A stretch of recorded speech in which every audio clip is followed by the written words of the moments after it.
Gold, trusted gold buyers. మీరు తాకట్టు పెట్టిన బంగారాన్ని విడిపించి ఈ రోజు ఉన్న మార్కెట్ ధరకు కొనబడును.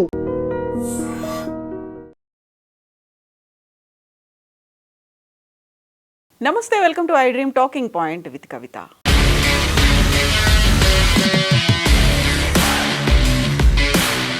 దేశవ్యాప్తంగా 37 రాజ్యసభ స్థానాలు ఖాళీ అయ్యాయి. మార్చి 16న ఈ స్థానాల కోసం ఎన్నిక జరగనుంది. అందులోనే ఇప్పుడు కీలకమైనటువంటి పరిణామం చోటు చేసుకుంది. భారతదేశ రాజకీయాల్లో ఫర్ ద ఫస్ట్ టైం బహిరంగంగా అనౌన్స్ చేసినటువంటి LGBTQ కమ్యూనిటీ నుంచి ఒకరు రాజ్యసభకు ఎన్నిక కాబోతున్నారు. ఇది నిజంగా ఒక కీలకమైనటువంటి పరిణామంగా కనిపిస్తోంది. దీనికి పశ్చిమ బెంగాల్ ఒక అడుగు ముందుకేసింది. రాజ్యసభ ఎన్నికల నేపథ్యంలో 4 స్థానాలకు అధికార తృణమూల్ కాంగ్రెస్ పార్టీ తమ అభ్యర్థులను ప్రకటించింది. రాష్ట్ర మంత్రి బాబుల్ సుప్రియో, బెంగాల్ మాజీ DGP Rajiv Kumar, Supreme Court senior న్యాయవాది మేనకా గురుస్వామి, బెంగాల్ నటి కోయల్ మల్లిక్ ఈ జాబితాలో చోటు చేసుకున్నారు. ఈ మేరకు తృణమూల్ కాంగ్రెస్ పార్టీ ఎక్స్ వేదిక ద్వారా ఒక ప్రకటనను విడుదల చేసింది. అయితే వీరిలో సుప్రీంకోర్టు సీనియర్ న్యాయవాది మేనకా గురుస్వామి సరికొత్త చరిత్రను భారతదేశంలో సృష్టించబోతున్నారు. ఎగువ సభకు ఆమె ఎన్నికైతే పార్లమెంటు చరిత్రలోనే తొలి LGBTQ+ పార్లమెంటు సభ్యురాలు అవుతారు. LGBTQ+ అంటే తెలుసు కదా, లెస్బియన్, గే, బైసెక్షువల్, ట్రాన్స్జెండర్, క్వీర్ కమ్యూనిటీకి చెందినటువంటి బహిరంగంగా అనౌన్స్ చేసినటువంటి ఒక పార్లమెంటు సభ్యురాలు కాబోతున్నారు. దేశవ్యాప్తంగా 37 రాజ్యసభ స్థానాలకు మార్చి 16న ఎన్నికలు జరగనున్నాయి. పశ్చిమ బెంగాల్లో 5 స్థానాలు ఖాళీ అవుతుంటే 4 స్థానాలు TMCకి, 1 బీజేపీ ఖాతాలోకి వెళ్లే అవకాశాలున్నాయి.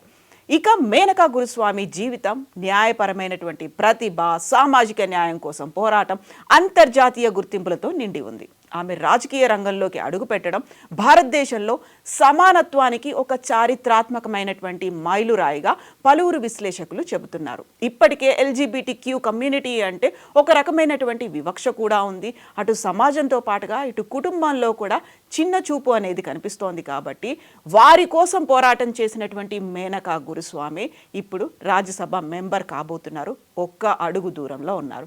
ఇంతకీ మేనకా గురుస్వామి ఎవరు?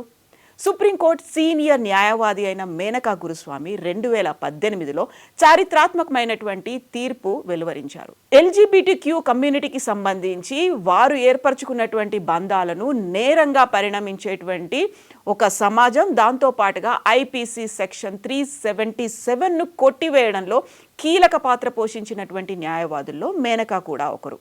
ఈ కేసు వాదించినటువంటి మేనకా గురుస్వామి తను కూడా బహిరంగంగా అనౌన్స్ చేశారు తను LGBTQ కమ్యూనిటీకి చెందినవారని. ఇప్పుడు రాజ్యసభకు ఎన్నికైతే పార్లమెంటుకు ప్రాతినిధ్యం వహించే తొలి LGBTQ ఎంపీగా రికార్డు సృష్టించబోతున్నారు. మేనకా 1997లో భారత మాజీ అటార్నీ జనరల్ అశోక్ దేశాయ్ ఆధ్వర్యంలో తన కెరీర్ను ప్రారంభించారు. అలాగే ఆయనను ఆమె తన గురువుగా భావిస్తోంది. 2001లో ఆక్స్ఫర్డ్లో తన BCL, హార్వర్డ్లో LLM పూర్తి చేసిన తర్వాత కొంతకాలం న్యూయార్క్లోని డేవిస్ పోల్క్ వాల్వర్డ్లో అసోసియేట్గా పనిచేసింది. తర్వాత ఆమె భారతదేశానికి తిరిగి వచ్చి న్యూఢిల్లీలోనే స్థిరపడ్డారు. ఆ తర్వాత సుప్రీంకోర్టు అడ్వకేట్గా మారారు.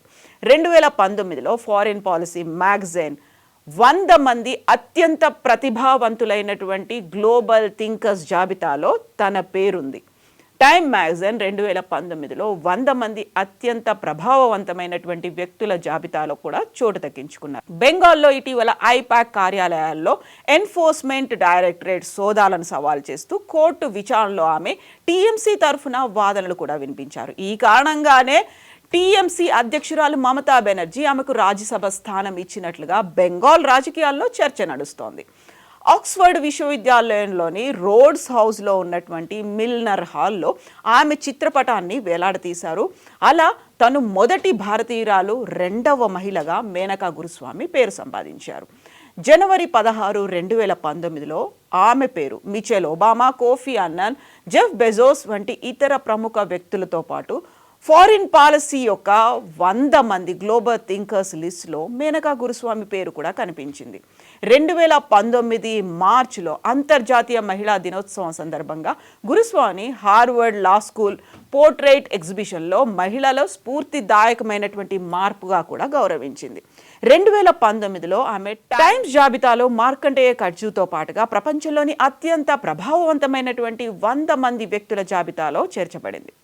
Forbes India women power trail blazers 2019 జాబితాలో కూడా మేనకా గురుస్వామి పేరు ఉంది.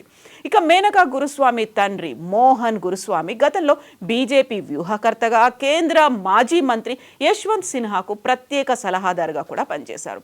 ఈ నామినేషన్పై ఎన్సీపీ శరద్ పవార్కి చెందినటువంటి ఎన్సీపీ పార్టీ జాతీయ అధికార ప్రతినిధి అనీష్ గవాండే స్పందించారు. కేవలం టీఎంసీ ప్రతిపాదించినటువంటి ఒక క్వీర్ వ్యక్తి పార్లమెంటులో ఉండడం ఒక కళ నిజమైనట్టుగా ఉంది అనేది ఎన్సీపీ అనౌన్స్ చేసింది.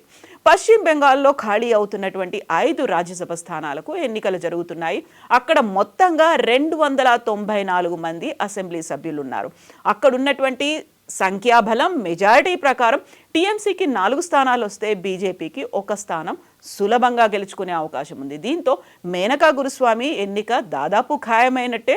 తను 1 అడుగు దూరంలో మాత్రమే ఉంది. కన్ఫర్మ్డ్గా తను రాజ్యసభలో అడుగు పెట్టబోతోంది అనేటువంటి వార్తలు, అంచనాలు, విశ్లేషణలు కూడా వినిపిస్తున్నాయి. సో ఇప్పటికీ LGBTQ కమ్యూనిటీ అనేది ప్రతి చోట సమానత్వం కోసం పోరాడుతోంది. అందులోనూ చట్టసభల్లో అడుగు పెట్టాలి అనేటువంటి ఒక ఆశ, కోరిక, కళ కొన్ని దశాబ్దాల తర్వాత నెరవేరబోతోంది. మీరేమనుకుంటున్నారో కామెంట్స్ రూపంలో తెలియచేయండి. నిజంగా ప్రస్తుతం ఉన్నటువంటి సమాజం దేనికి ప్రయారిటీ ఇస్తుంది?